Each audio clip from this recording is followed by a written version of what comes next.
प्रकट हो जाएगा। तो क्या खंबे में है कि हाँ, और खंबे का जब नाम लिया तो उठाई गदा और मारी खंबे और गुर गुर गुर गुर की आवाज और उसमें से नरसिंह भगवान प्रकट हुए। शेर का चेहरा, बदन मानव का, और पकड़ा हिरण्याकश्यप को, पकड़ के ले गए घर की डेली में और गोद में बैठ गए। नरसिंह भगवान गोद में बिठाया हिरण्याकश्यप को, नाखून से विदीर्ण कर और सारी अंदर की जो आंतड़ियां थी सब बाहर निकाल दी। बोल बेटा, तूने कहा था मैं दिन में मरूं ना रात में मरूं, अस्त्र से मरूं शस्त्र से मरूं, बोल इस वक्त क्या है। और हिरण्याकश्यप सोच नहीं पाया, ये तो संध्या काल है, ये तो नरसिंह है, न शेर है, न मानव है, न दानव है। इसके तो ऊपर का भाग शेर का और नीचे का भाग नर का। शस्त्र से न मरूं तो नाखून शस्त्र में नहीं आता है, नाखून से विदीर्ण किया।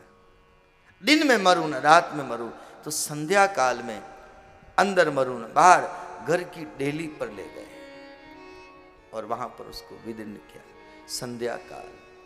और आज भी गांव में देहातों में कोई आदमी आए, कोई हमारे घर मेहमान आए, वो कोई डेली पे बैठे तो क्या कहते हैं, डेली पे मत बैठो, या तो अंदर बैठो या बाहर बैठो। कभी आपने पूछा है कि अंदर बैठना बाहर बैठना क्यों?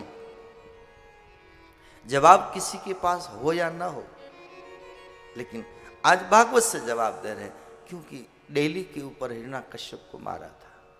इसलिए हमारे बड़े बुजुर्गों ने कभी इन शास्त्र की बातों को जीवन में पकड़ा होगा, तब से कहते हैं कि भाई डेली पे नहीं बैठना, डेली पे नहीं बैठना, डेली में नहीं बैठना, डेली पे बैठ के नहीं खाना। बड़ों के सूत्रों को कहीं न कहीं शास्त्र से जुड़े हुए हैं, लेकिन हम आज की पीढ़ियां उसको हम मानते नहीं हैं। और नरसिंह भगवान प्रकट हुए और नरसिंह भगवान का जन्म पंजाब में हुआ है, ऐसा मैंने संतों से पाया है। और इसलिए पंजाब में करीब करीब सभी लोगों के नाम के आगे सिंह लगता है, ऐसा उसका जवाब है। बाबूजी ठीक है ना? और तो नहीं, आप तो कम से कम हमारे ऊपर हो।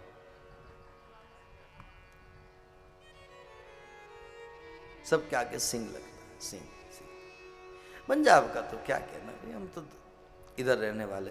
बाकी वहां तो जाओ तो लस्सी का भी इतना बड़ा गिलास होता है, हम तो पानी भी नहीं पी सकते, बड़े गिलास, बड़े गिलास। खान पान आदि बहुत अच्छा है सबका, हष्ट पुष्ट शरीर है, मेहनत भी बहुत करते हैं। तो पंजाब में हुए नरसिंह भगवान, ऐसा इन संतों से पाया है। तो नरसिंह भगवान प्रकट हुए, हिरण्याकश्यप को विदीर्ण किया। और इतना क्रोध कौन कम करे? तो प्रहलाद जी ने स्तुति करी है, भगवान का क्रोध कम हुआ है। भगवान ने कहा, बोलो प्रहलाद क्या चाहते हो?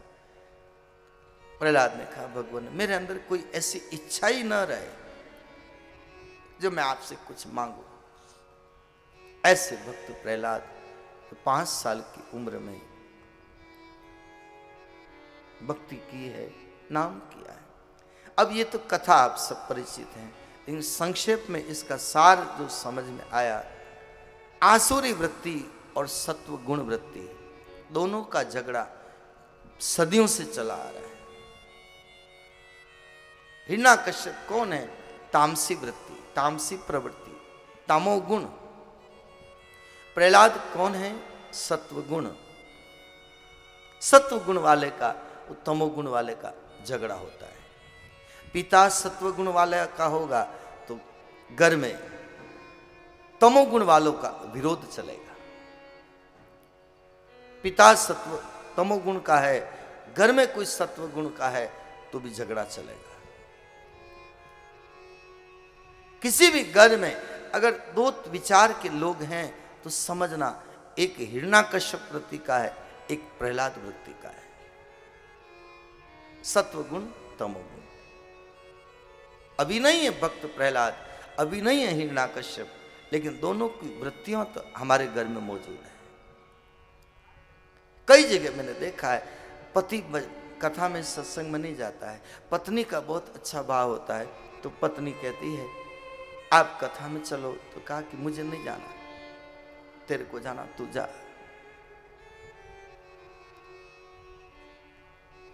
तेरे को जाना तू जा, तो मुझे छोड़ने के लिए तो चलो। तो ठीक है, मैं बाहर छोड़ के चला जाऊंगा। वो आ जाएगा बाहर छोड़ के, फिर वापस चला जाएगा, अंदर नहीं आएगा। कोई भला आदमी होगा तो छोड़ेगा, बाकी कहेगा टैक्सी करके चली जा।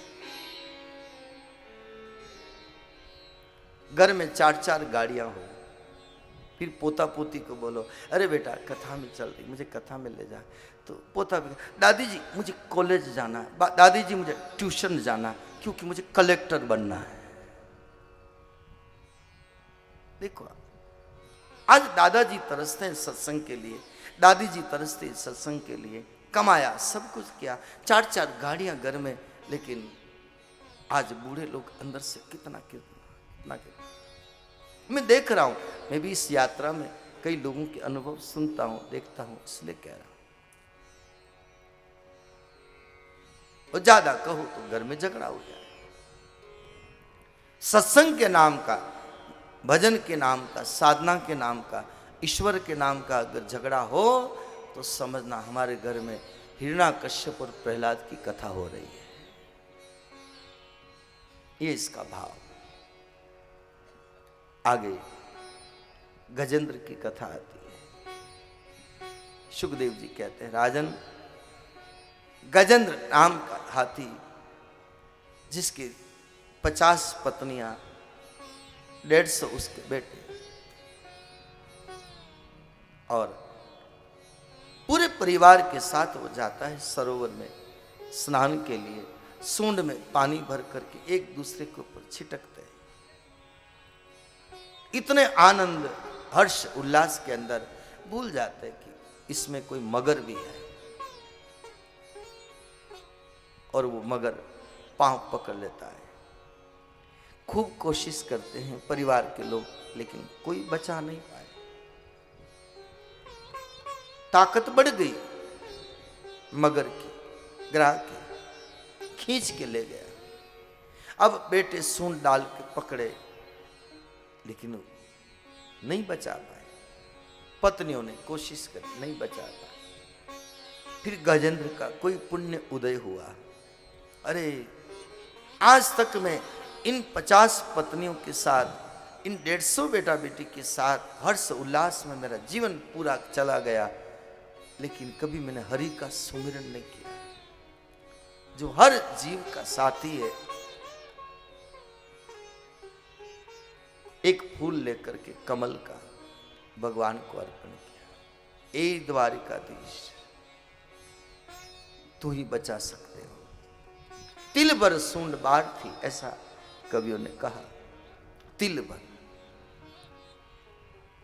और एक फूल लेकर के अर्पण किया। हमारे कवियों ने कहा, हे गोविंद, हे गोपाल, हे गोविंद, हे गोपाल,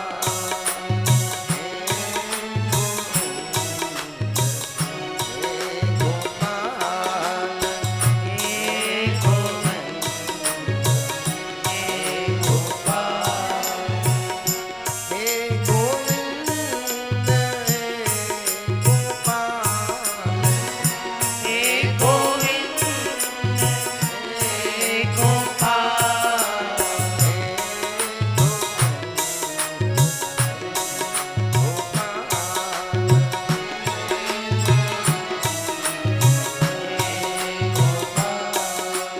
गजेंद्र की कथा है। सब गाई भाव के साथ ताली बजाते हुए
अब तो जीवन हारे, अब तो जीवन हारे, ओ अब तो जीवन हारे, अब तो जीवन हारे।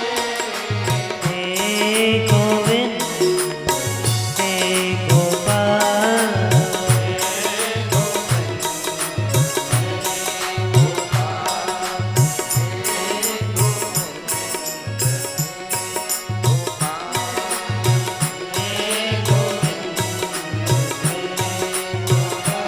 ऐसी पुकार शब्द कहाँ गए? द्वारिका में शब्द गए, शोर भयो भारे, द्वारिका में शब्द गए, शोर भयो भारे। द्वारिका में शब्द गए,